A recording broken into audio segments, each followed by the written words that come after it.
before we get into the numerical for actually designing footing, there's just a concept that I want you to be familiar with. So we looked at what are called as critical sections. Particularly for flexure, what we said is the critical section for flexure is at the face of the column. So let us do a small exercise, or just let us look at a small concept to understand how this works. So let us say this is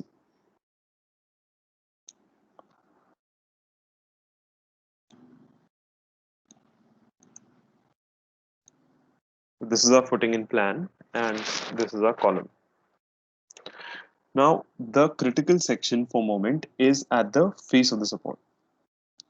Before that, let us just give notations to these. Let us say that this is L1, this is L2,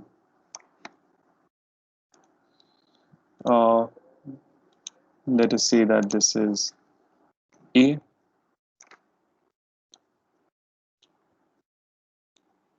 and this is B.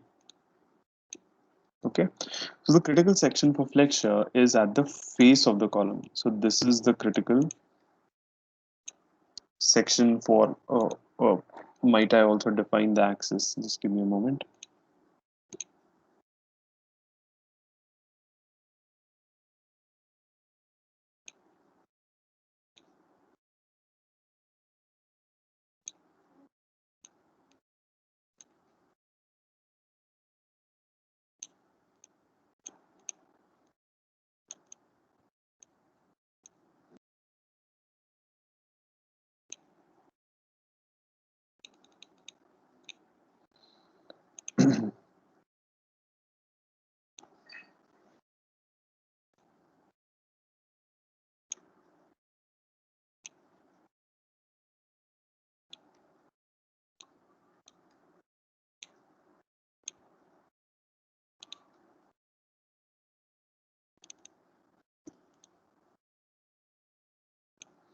So this is our x-axis and this is our y-axis.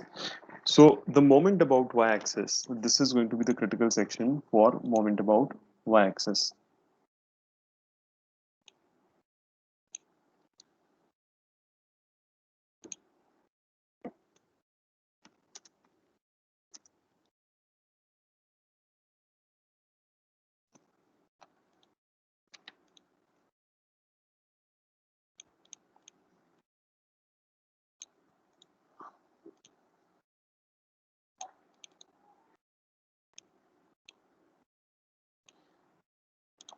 And similarly, this is the section, critical section for moment about x-axis.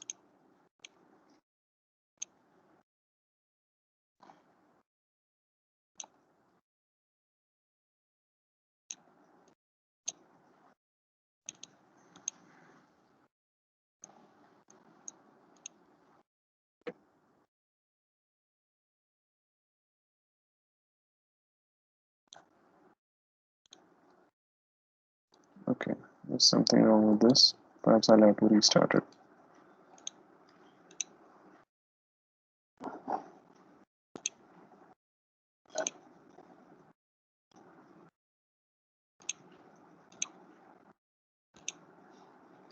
Yeah, so this is the critical section for moment about.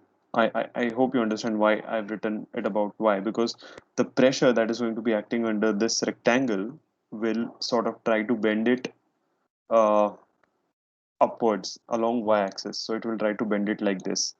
And therefore, this is the moment about y-axis.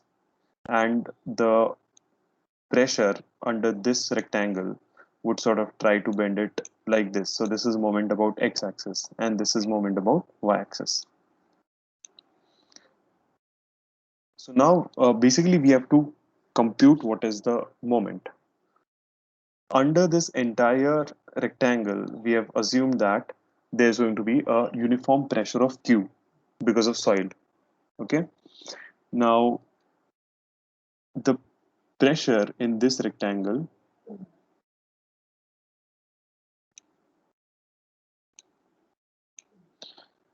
we can sort of say that the pressure is acting at the center of this rectangle, somewhere here.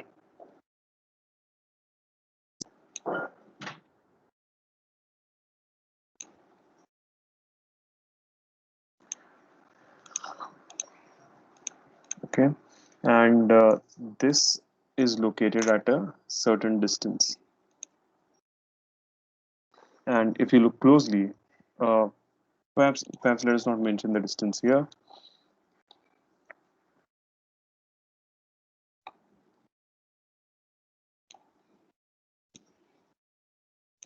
Let us just say that this distance is small l1. Okay, uh, so this small l1 is equal to l1 by 2 minus a by 2. This is equal to L1 by 2 minus A by 2. Oh, just hold on. Let us say this distance is L1. L1 here is capital L1 by 2 minus A by 2. Okay, so just stop me wherever you do not understand anything. Now let us look at the other rectangle, which gives us moment about, let us say this, and let us call this small l2. So now we have L1 and L2. So just like L1, L2 would be equal to capital L2 by 2 minus B by 2. Any problem understanding this? How L1 is equal to L1 by 2 minus A by 2? Okay. I can rewrite this as L1 minus A by 2, and I can rewrite this as L2 minus B by 2. So these are our, so this is sort of our span. So if I take a cross section here, so this is my footing, and this is my column, and there's a uniform pressure that is acting from below. So this is our critical section. So this pressure is trying to bend this footing like this, and we are trying to compute as to what is the value of moment here. Okay, for that we need to know how much is this span or how much is this length, and we have done just that. So this is the length which sort of generates a moment about y-axis. Okay, now we have to compute what is the moment. Now it's a simple case of a cantilever beam. So it is just like this is our support, and there is load from below which is equal to Q. So you just have to compute what is the moment. Now for a cantilever beam, if the span is L, the moment is Q into L by 2, which is equal to QL square by 2.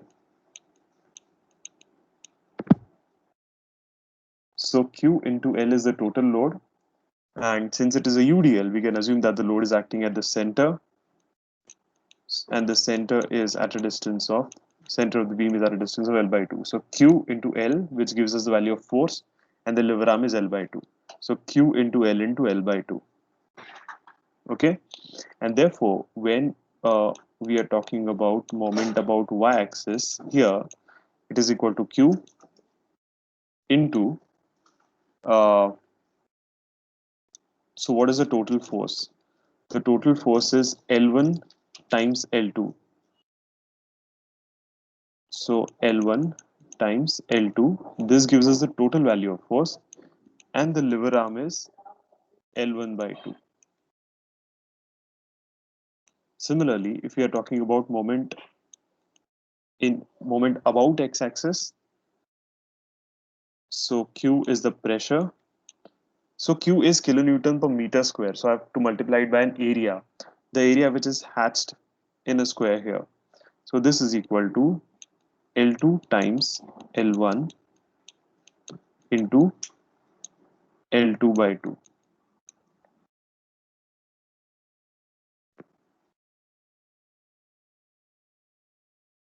Okay, any difficulty understanding this?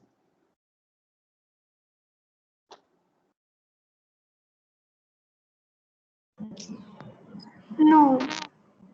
It's clear, right? It's pretty straightforward. We're just trying to see, we have stress, we are converting that stress into force, and we are just multiplying that force by a lever arm. Okay, so we have a stress of Q which is acting in this say hatched portion. We are converting this stress into force. How do we convert stress into force? By multiplying it by an area. That area is L1 times L2. So L1 times L2, that gave us a value of force. We can assume that this force acts at the center of the rectangle, which is at a distance of L1 by 2 from the face. So force times lever arm will give me a moment. Similarly, when we are talking about moment about x-axis, this is the pressure. We have to multiply pressure by area to get the value of force. So the area is L2 times L1. So small L2 times L1, and the lever arm is L2 by 2. Okay, so I can rewrite this as My is equal to Q into L2 into L1 square by 2. Okay, you don't have to remember this. You just understand this concept. We are going to look at a very simple numerical, and it's you just understand the concept, and we'll automatically be able to solve the numerical that we look at. So this is equal to Q into L1 into L2 square by 2.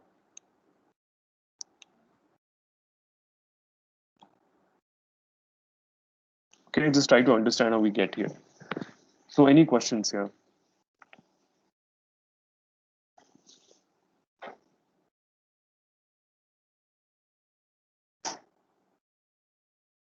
No questions?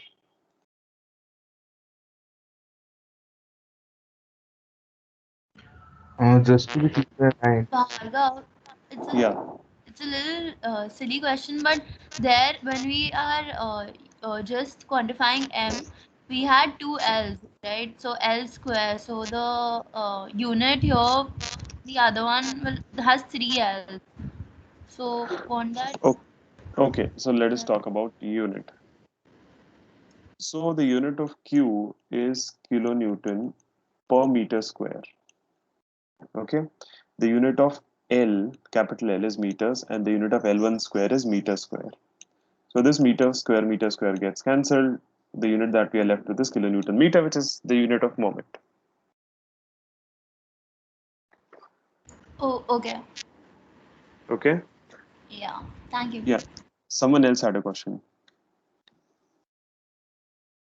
no, it's clear. Clear? Okay, great. This question clear. Okay. So please write down uh, a question.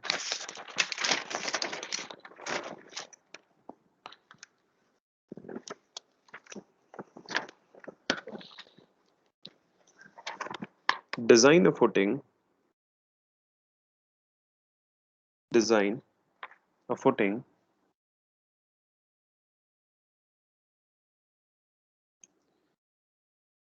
for a column 500 by 500, for a column 500 by 500 to carry an actual load of 3000 kilonewton.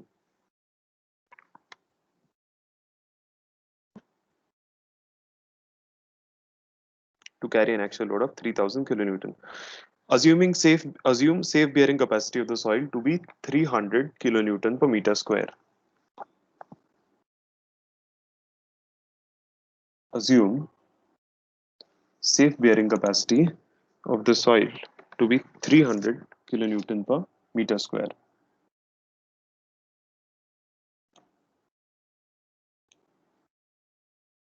assume safe bearing capacity of the soil to be 300 kilonewton per meter square.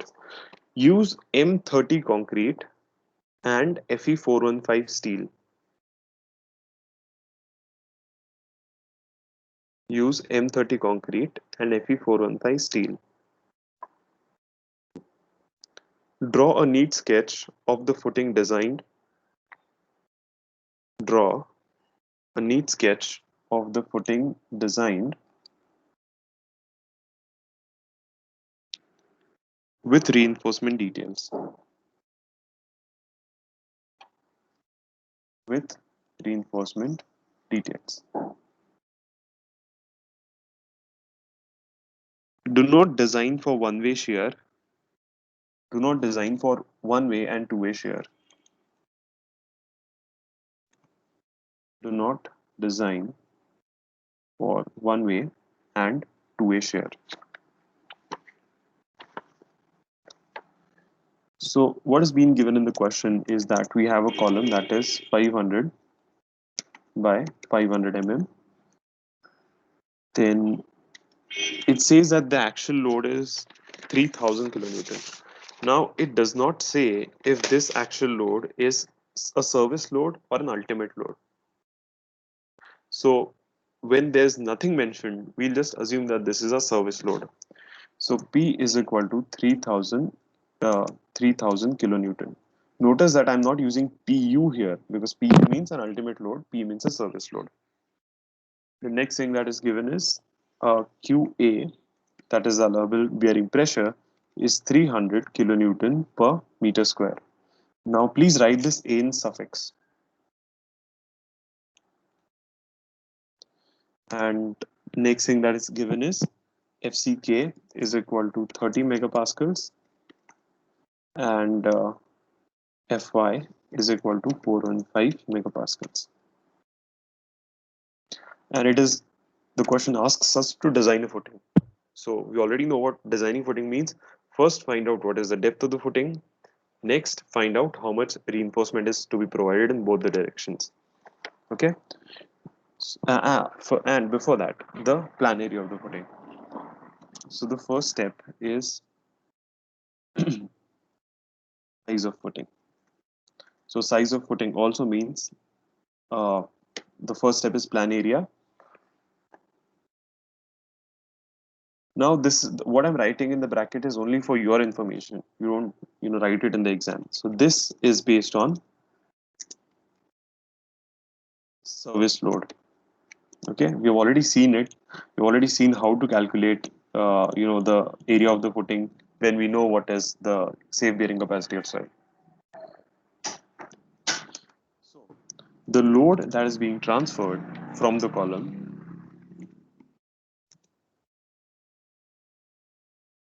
that is equal to 3000 kilonewton.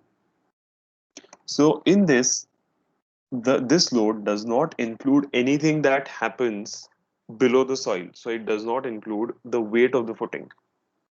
So for typical structures, it is safe to assume that the weight of the footing is approximately 10% of the load that is coming. So we'll make a small assumption here.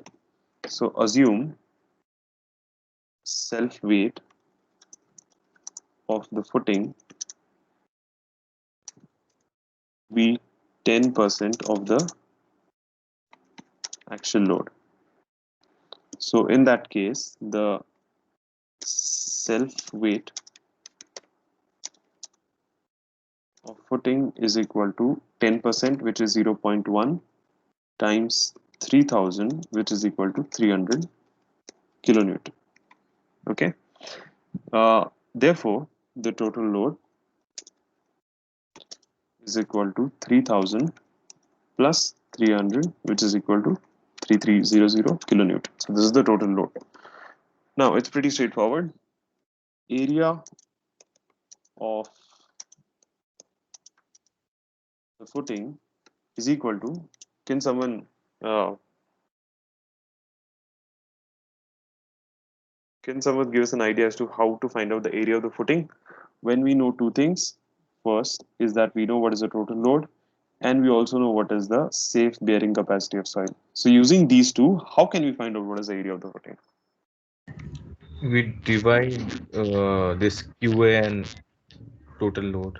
Yes, simple. We just divide the total load by QA. Okay, so this is equal to, the total load is 3300 kilonewton, and we have to divide it by 300 kilonewton per meter square. Okay, so kilonewton sort of gets cancelled, meter square comes to the numerator, and what we get is 11 meter square. Okay, so 11 meter square is the minimum area of the footing that is to be provided. What we see from the question is that the column is 500 by 500, so it's a square column. So it is preferable that we provide a square footing, and therefore minimum size of the footing.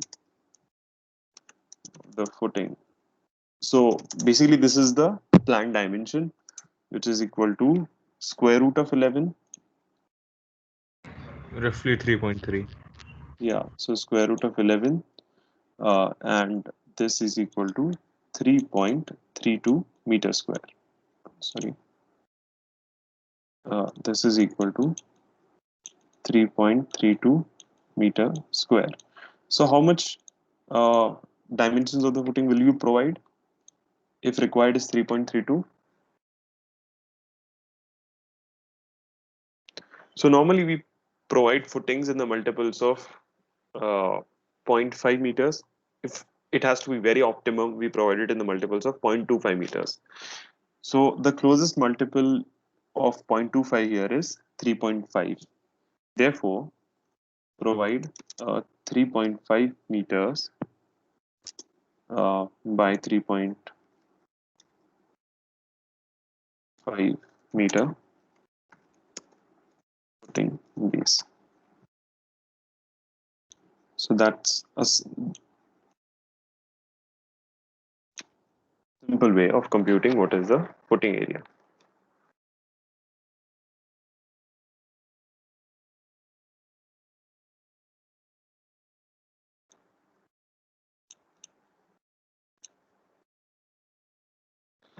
The next step is to compute what is the thickness of the footing.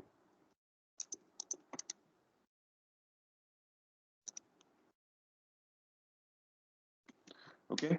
Now the question says that do not design it for one-way and two-way shear. I've said this before and I'll say it again, that normally the thickness of the footing is governed by shear. But since it is a little involved and perhaps uh, it is something that we haven't, the design for shear is something that we have not studied in this course. So we let it go for the moment. But just keep it in the back of your head that the depth of the footing or the thickness of the footing is based on shear. Here we are going to consider only flexure. So we are going to find out the thickness of the footing slab based on bending moment consideration. Okay, what I'm writing in bracket is for your understanding. So this is based on ultimate load, or perhaps a term that you are more familiar with, factored load.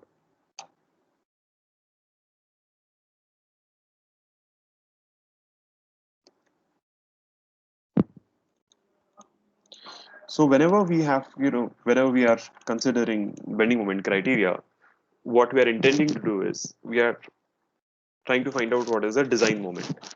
For finding out design moment, we need to understand what is the design load. Simple. So a quick sketch here of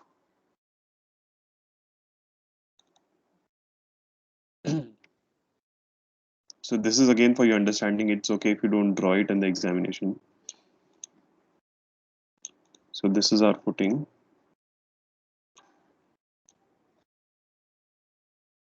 This is our column.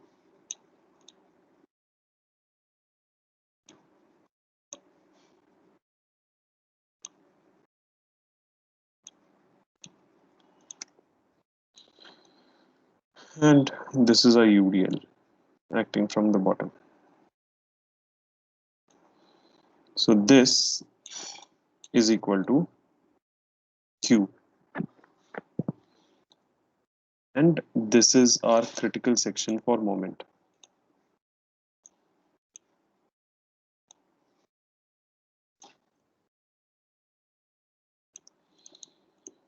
So QU, that is the ultimate pressure that it is going to experience, is equal to the total factored load upon footing area.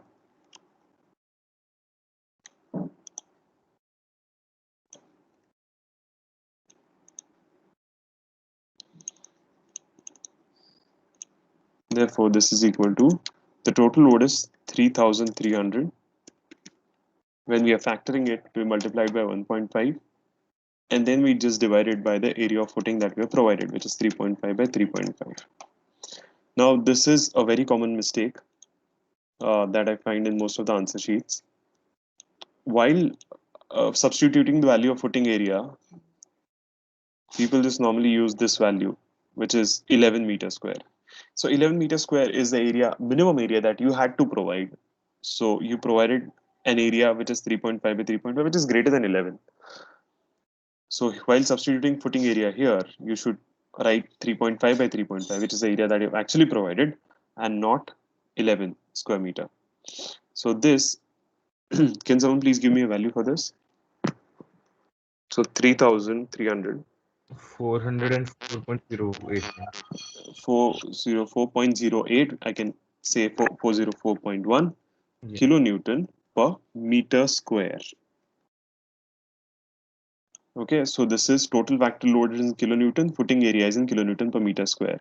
So now we have got our QU. So what is the pressure that we are expecting? How did we find it out? We uh, we knew what is the total load that is coming from here. We knew what is the area of the footing.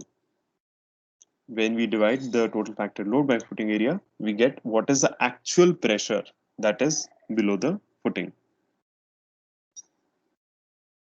Okay, now it's time to employ what we learned at the start of the lecture. Now this is a square footing, so this has made our life simpler. It's a square footing. So I can say that L1 is equal to L2 is equal to L.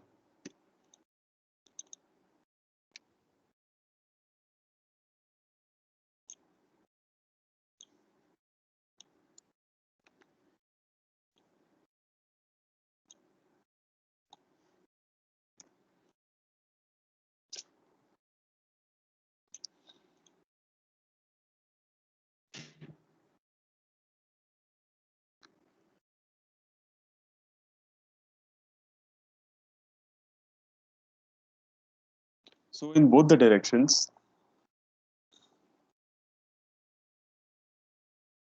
the moment is going to be the same because it's a square footing. This is our critical section,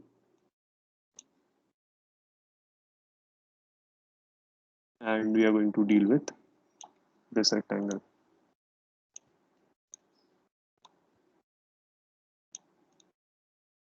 Okay, and even our A is equal to B, so we can just call both of these as A.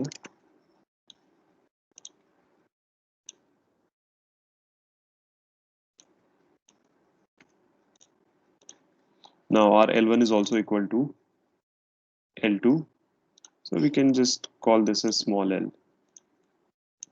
So this is our L, and this is the point of action of the force, which is at a distance of L by 2 from here. So if you want, I'll also mention this. So this is equal to L by 2.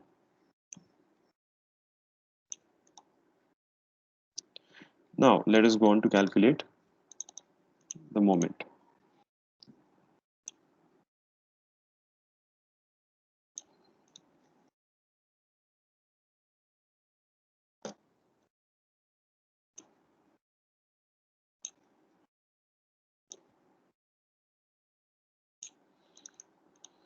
So we have seen that the moment is equal to Q into capital L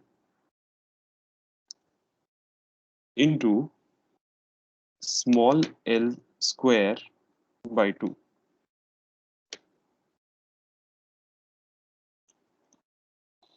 Q into capital L into small l square by 2. Of course, there would be L1 into L2 square by 2 and so on. But here, the moment about both the axes is the same because it's a square footing. It's a square column, it's a square footing. Dimensions are same. Your moment is going to be the same. Okay. So perhaps before that, we could just write that here, since it's a square footing, mux is equal to muy is equal to mu, and then this ultimate moment is equal to qu times L into L square by 2. Now we already know how to find out small l. Small l is capital L minus A divided by 2, which is equal to our capital L is 3500, our A is 500, just divided by 2. This is equal to 1500 mm. Or uh, okay, so let us just keep this in meters because our moment is also going to be in kilonewton meter. So 3.5 minus 0.5 divided by 2. So this is equal to 1.5 meters. We already know the value of QU and we already know the value of L. Perhaps if you, for your ease of reference, I'll just say this is equal to 3.5 meters. This L is also equal to 3.5 meters. So now we have got the value of L. So mu is equal to 404.1 into capital L, which is 3.5 into 1.5 square divided by 2.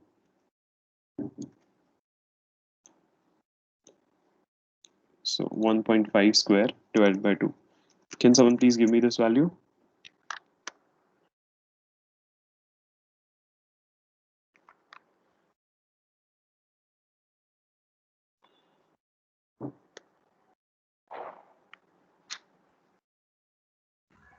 Fifteen 1591.1. 1591.1. Okay, the value that I have got is 1592.3 kilonewton meter, which is close to the value that you've got. Okay, just a moment. I think you're correct. 404.1. Yes, 1591. 1591.14. So I can say 1591.4 kilonewton meter. So this is our design moment.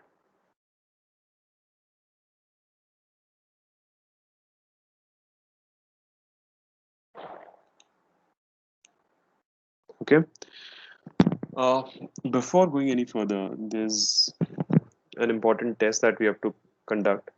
So, just to make sure that we don't run out of time or we don't extend the class for the test, we'll just pause here for a moment. We'll conduct the test first and then we'll carry on with it. Okay. So let's just take a small break. It's 9:57. We'll start our test at say 10:1 or 10:2. Okay. By then, if you have any questions in whatever we have studied until now, I'm here.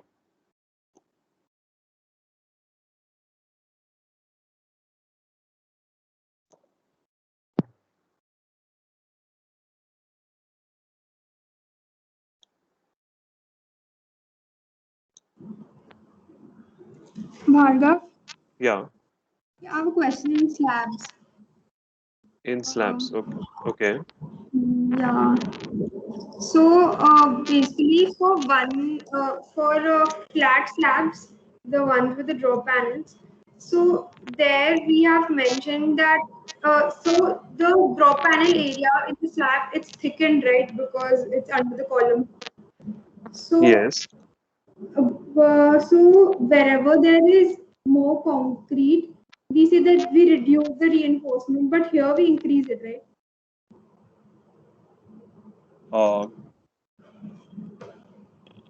Like basically, whenever the beam is deeper, yeah, the steel requirement becomes lesser, right? yes, yes, correct. But here we increase it, right? Because I think we mentioned it that here also we decrease the steel requirement, but then don't we increase it in Uh, these drop panels?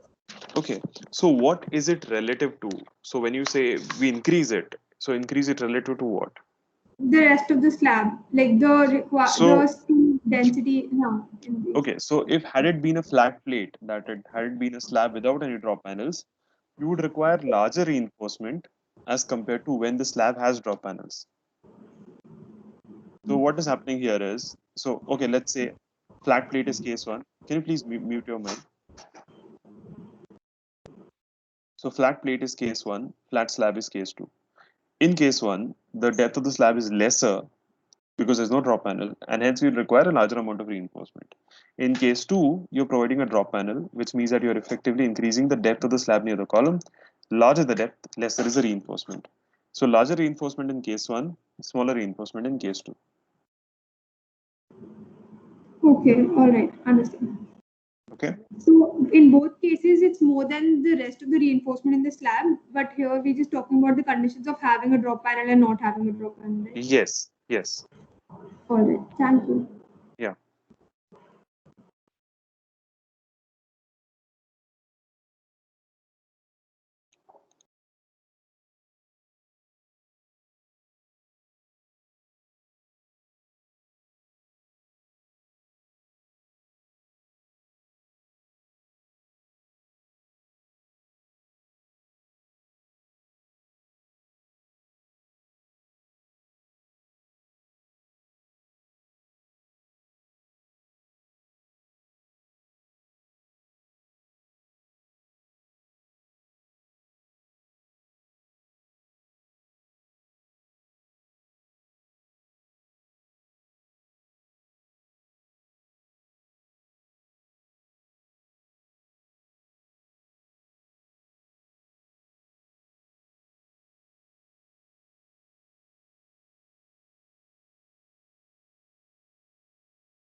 So are you guys ready?